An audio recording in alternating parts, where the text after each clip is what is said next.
Hello everyone, welcome to the study point YouTube channel. आज के इस वीडियो में हम आपको बताने वाले हैं जीके का मोस्ट इम्पोर्टेंट एमसीक्यू क्वेश्चंस। ये questions SSC, bank, railway and other all competitive exams के लिए बहुत ही इम्पोर्टेंट क्वेश्चंस है। तो चलिए हम बिना टाइम को वेस्ट किए हुए क्वेश्चन को बारी बारी से देखते हैं। तो फर्स्ट क्वेश्चन दिया है, ऋग्वेद की कौन सी पुस्तक मंडल में ऐसे भजन हैं जिनकी रचना अन्य मंडलों की तुलना में बाद में की गई मानी जाती है? तो इसका सही आंसर है ऑप्शन नंबर डी, दशम मंडल। ऋग्वेद के दशम मंडल में कई ऐसे सूक्त और भजन हैं जिनकी रचना अन्य मंडलों की तुलना में बाद में मानी जाती है। इसमें दार्शनिक विचार, सामाजिक विषय और प्रसिद्ध पुरुष सूक्त जैसे सूक्त शामिल हैं। इसलिए इतिहासकार और विद्वान इसे अपेक्षाकृत बाद का भाग मानते हैं। नेक्स्ट क्वेश्चन दिया है, किस शासक को लाख बख्श की उपाधि दी गई थी? तो इसका आंसर है option number B, Qutbuddin Aibak. Qutbuddin Aibak को लाख बख्श की उपाधि दी गई थी। कुतुबुद्दीन ऐबक को उसकी उदारता और दानशील स्वभाव के कारण लाख बख्श कहा जाता था। लाख बख्श का अर्थ है लाखों का दान देने वाला। वह दिल्ली सल्तनत का पहला शासक और गुलाम वंश का संस्थापक था। नेक्स्ट क्वेश्चन दिया है, भारतीय संविधान में मौलिक अधिकारों का विचार किस देश के संविधान से लिया गया है? तो इसका सही आंसर है ऑप्शन नंबर बी, अमेरिका। मौलिक अधिकार का विचार अमेरिका के संविधान से लिया गया है। यूनाइटेड स्टेट के संविधान से भारतीय संविधान में मौलिक अधिकार फंडामेंटल राइट्स का विचार लिया गया है। अमेरिका के संविधान के बिल ऑफ राइट्स से प्रेरित होकर भारतीय संविधान में नागरिकों को मौलिक अधिकार दिए गए हैं। नेक्स्ट क्वेश्चन है, अशोक द्वारा नियुक्त किए गए धार्मिक अधिकारियों को क्या कहा जाता था? तो इसका सही आंसर है ऑप्शन नंबर बी, धर्म महामात्र। सम्राट अशोक ने अपने शासन में धर्म के प्रचार प्रसार और जनता के नैतिक कल्याण के लिए विशेष अधिकारियों की नियुक्ति की थी, जिन्हें धर्म महामात्र कहा जाता था। इनका कार्य लोगों में नैतिकता, अहिंसा और धर्म का प्रचार करना था। नेक्स्ट क्वेश्चन है, इतिहास का पिता किसे कहा जाता है? तो इसका राइट आंसर है option number B, Herodotus.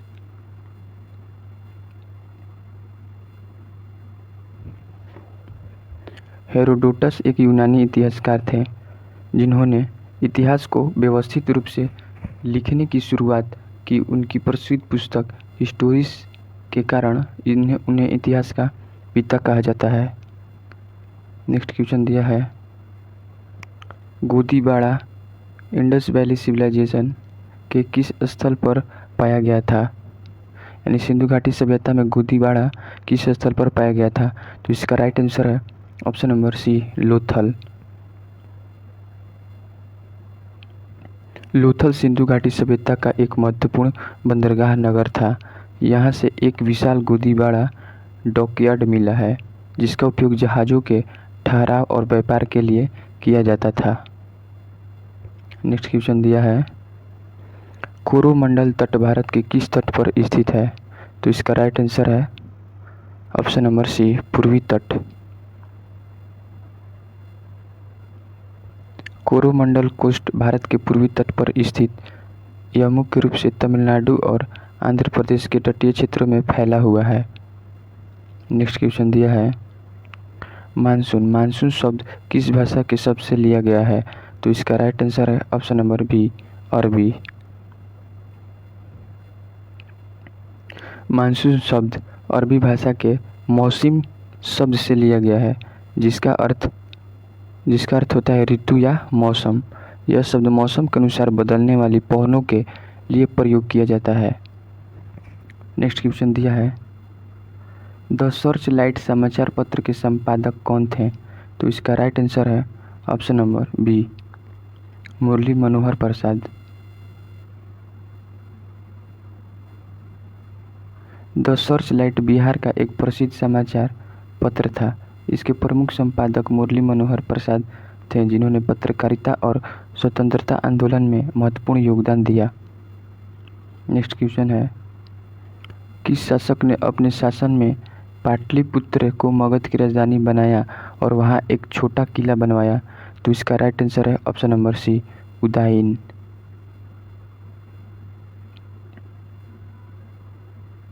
Udayan ने गंगा और सोन नदियों के संगम के पास पाटलिपुत्र नगर की स्थापना की और इसे मगध की राजधानी बनाया। सुरक्षा के लिए वहां एक छोटा किला भी बनवाया गया था। नेक्स्ट क्वेश्चन दिया है, डोडाबेट किस पर्वत श्रेणी का सबसे ऊंची चोटी है? तो इसका राइट आंसर है ऑप्शन नंबर बी, नीलगिरी पर्वत। डोडाबेट दक्षिण भारत की नीलगिरी पहाड़ी की सबसे ऊंची चोटी है। इसकी ऊंचाई लगभग 2637 मीटर है और यह तमिलनाडु में स्थित है। नेक्स्ट क्वेश्चन है, गुप्त एम्पायर यानी गुप्त साम्राज्य का शासन भारत में लगभग कितना टाइम तक रहा? तो इसका राइट आंसर है ऑप्शन नंबर बी, 320 ईसा पूर्व से 550 ईसा पूर्व तक। गुप्त एम्पायर गुप्त साम्राज्य का शासन लगभग 320 ईसा पूर्व से 550 ईसा पूर्व तक माना जाता है। इस काल को भारतीय इतिहास का स्वर्ण युग भी कहा जाता है क्योंकि इस समय कला, साहित्य, विज्ञान और शिक्षा में बहुत उन्नति हुआ। नेक्स्ट क्वेश्चन है, वह उद्देश्य प्रस्ताव किसने प्रस्तुत किया था जिसे बाद में भारतीय संविधान की प्रस्तावना के रूप में अपनाया गया? तो इसका राइट आंसर है option number B, Jawaharlal Nehru. ये भारत के प्रथम प्रधानमंत्री थे। जवाहरलाल नेहरू ने 13 दिसंबर 1946 को संविधान सभा में उद्देश्य प्रस्ताव यानी ऑब्जेक्टिव्स रिजोल्यूशन प्रस्तुत किया था। बाद में यही प्रस्ताव भारतीय संविधान की प्रस्तावना यानी प्रीएम्बल का आधार बना। नेक्स्ट क्वेश्चन दिया है, किस नदी को वृद्ध गंगा कहा जाता है? तो इसका राइट आंसर है ऑप्शन नंबर बी, गोदावरी नदी। गोदावरी नदी को वृद्ध गंगा कहा जाता है।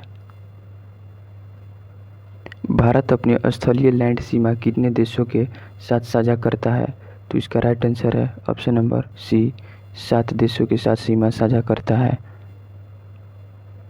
इंडिया अपनी भूमि 7 देशों के साथ साझा करता है, पाकिस्तान, अफगानिस्तान, चाइना, नेपाल, भूटान, बांग्लादेश और म्यांमार के साथ।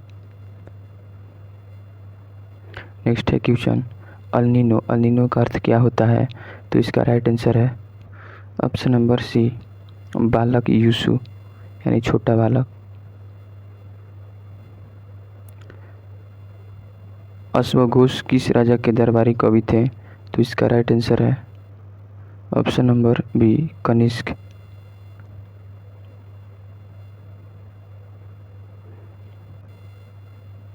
नेक्स्ट क्वेश्चन दिया है, पुष्यमित्र शुंग द्वारा मारे गए अंतिम मौर्य शासक कौन थे?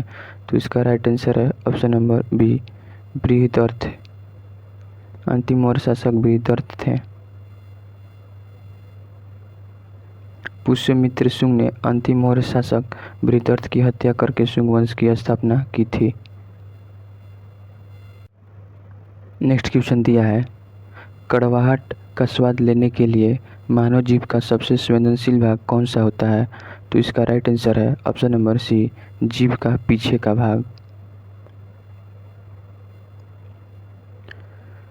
मीठा जीभ का अगला भाग संवेदनशील होता है और नमकीन आगे के किनारे और खट्टा मध्य किनारे और कड़वा पीछे का भाग।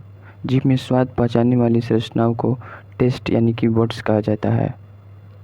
मानव शरीर में भोजन का अधिकांश पाचन किस अंग में संपन्न होता है? तो इसका आंसर है ऑप्शन नंबर सी, छोटी आंत। छोटी आंत का मुख्य कार्य यह भोजन को पचाने में मदद करता है, पोषक तत्वों का अवशोषण में और एंजाइम की सहायता में भोजन को सरल बनाना। छोटी आंत की लंबाई 6 से 7 मीटर लंबी होती है। मनुष्य की मुख गुहा में मुख्य रूप से किस भोजन का पाचन प्रारंभ होता है? तो इसका आंसर है ऑप्शन नंबर सी, कार्बोहाइड्रेट यानी कि स्टार्च के रूप में। लाल ग्रंथि लार बनाती हैं और लार में टाइलिन एंजाइम पाया जाता है और कार्य इसका स्टार्च का पाचन। टाइलिन एंजाइम होता है, ये स्टार्च का पाचन कार्य करने में मदद करता है। नेक्स्ट क्वेश्चन है, लार मुख्य रूप से किस पदार्थ का पाचन करती है? तो इसका आंसर है ऑप्शन नंबर सी, स्टार्च यानी कि कार्बोहाइड्रेट। मानव शरीर में वसा के पाचन में महत्वपूर्ण भूमिका निभाने वाला अंग कौन सा है? तो इसका आंसर है option number B, liver. Liver का कार्य यह पित्त रस का निर्माण करता है, वसा के पचाने में सहायता और शरीर के विषैले पदार्थ को हटाने में। यकृत का कार्य है पित्त रस बनाना और पित्त रस का काम है वसा का पाचन। नेक्स्ट क्वेश्चन है, एंजाइम क्या होता है? तो एंजाइम ये विशेष प्रकार का प्रोटीन होता है। एंजाइम का मुख्य कार्य यह रासायनिक क्रियाओं को तेज करता है और भोजन के पचाने में सहायता और शरीर की विभिन्न जैविक क्रियाओं को नियंत्रित करना है। जाइमेज एंजाइम किस प्रक्रिया में सहायता करता है? तो इसका राइट आंसर है ऑप्शन नंबर सी, ग्लूकोज को इथेनॉल और कार्बन डाइऑक्साइड में बदलना। एंजाइम का मुख्य कार्य है जाइमेज में बदलना और ये ईस्ट यानी खमीर में पाया जाता है और इसका कार्य है किण्वन प्रक्रिया। C6H12O6 ग्लूकोज ये इथेनॉल और कार्बन डाइऑक्साइड इसका उत्पाद है। नेक्स्ट है क्वेश्चन, जैविक सिस्टम लिविंग स्ट्रीम में रासायनिक क्रिया की प्रक्रिया को तेज करने में उत्तरदायी पदार्थ क्या है? तो इसका राइट आंसर है option number C, enzyme.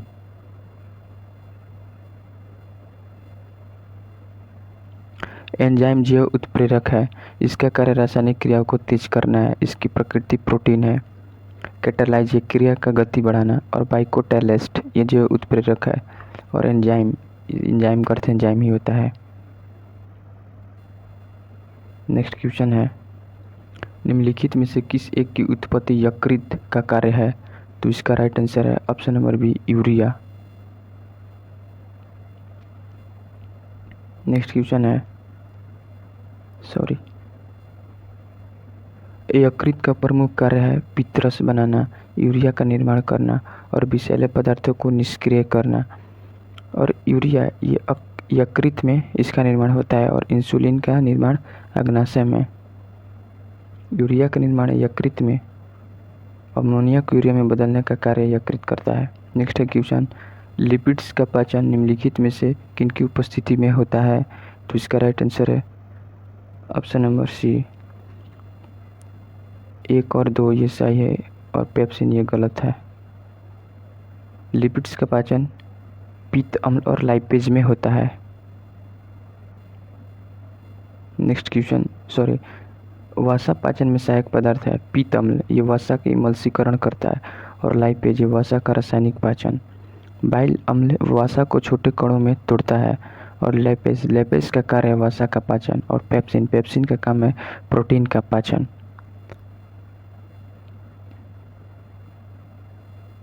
Next है क्वेश्चन, एंजाइम लाइपेज का स्रोत क्या है? तो इसका राइट आंसर है ऑप्शन नंबर बी, अग्नाशय। एंजाइम